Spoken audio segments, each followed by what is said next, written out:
Welcome to my office. I'm Suzy Welch, and we're going to have a little tour of my office today. Maybe because I'm a writer, but I think your office is just unbelievably essential to your productivity and creativity. I've always felt that way.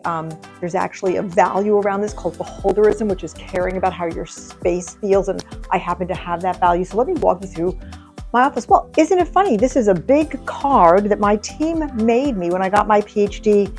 And it's sort of an inside joke. It says, "Girl, you got your PhD."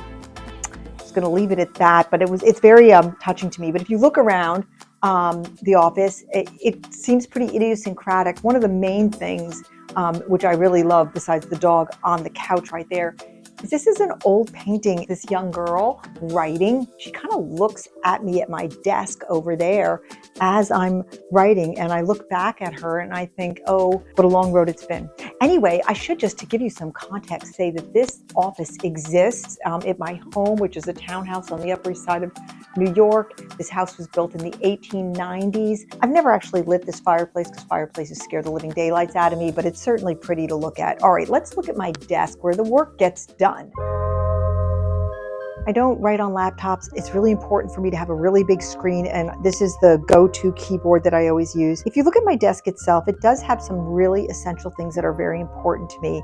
I live by these stickums that I put on my computer that are reminding me of things I absolutely have to do. Right now, the stickums involve people I absolutely have to call. It's got a deadline on it. The most important thing on my desk are my major food group, gummy bears. Right within my site, at my desk, it's really important. I have this sword, this fake wooden sword.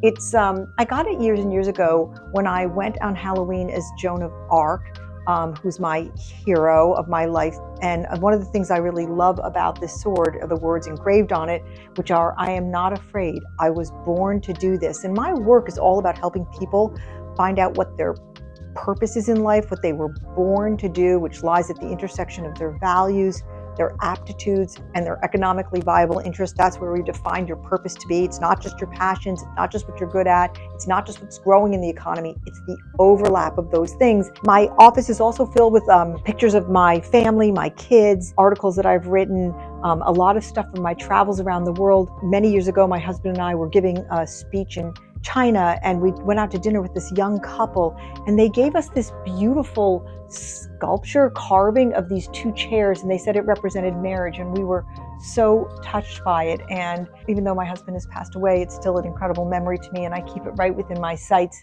It's funny, I've always been a working mother, and there's a really big painting in my office, which is over this way. I raised my children in museums. I brought them to museums as soon as they could walk, and I started talking to them about the history that was in the art. I know it's weird, but it was the way I could do it, and it worked for me and my 4 children. And I saw this painting one day, and I saw it, and I thought, oh, this is me. This is me and one of my kids, and we spent our afternoons and our weekends doing this. As a result, my children know a lot about art, and one of them is an artist. But so that's there. And then I have a lot of memorabilia of awards. These are some teaching awards that I've won. This is another teaching award I've won, and I'm very proud of that. This is a book that I actually teach to my students in management. It's by a professor at the University of Colorado, Zach Mercurio, and I teach this about how important it is for managers to show their employees that they matter. And I had a student who came to one of my 3-day intensives on Becoming You, and she's studying the ancient art of studying people's faces, and she gave me this book.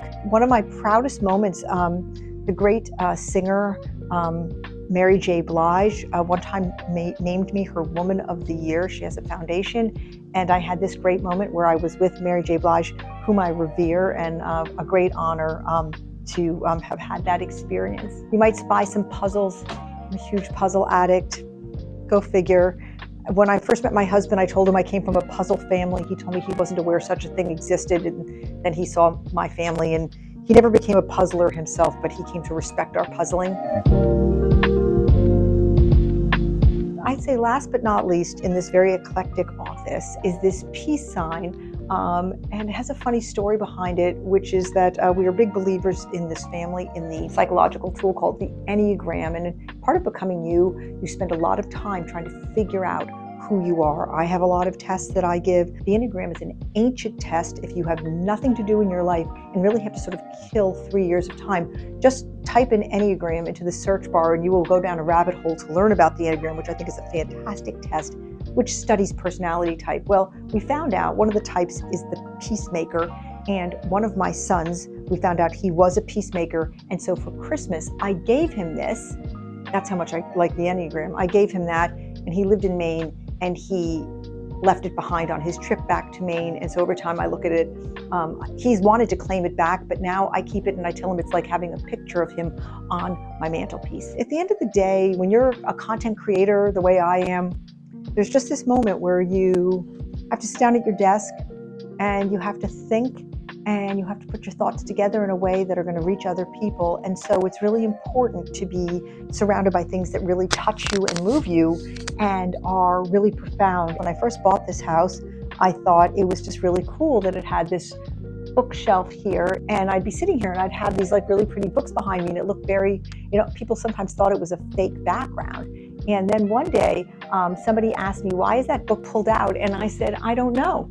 So I pulled on it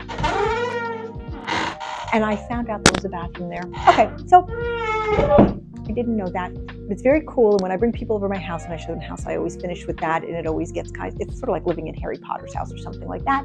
I think it's really cool, and it was a surprise to me. You would think I would have discovered that beforehand, but I just thought it was a wall. So that's my cool and funky office, and I hope that you really like the stuff that comes out of this office, including this video. I'm Suzy Welch. Thanks for being with me in my office.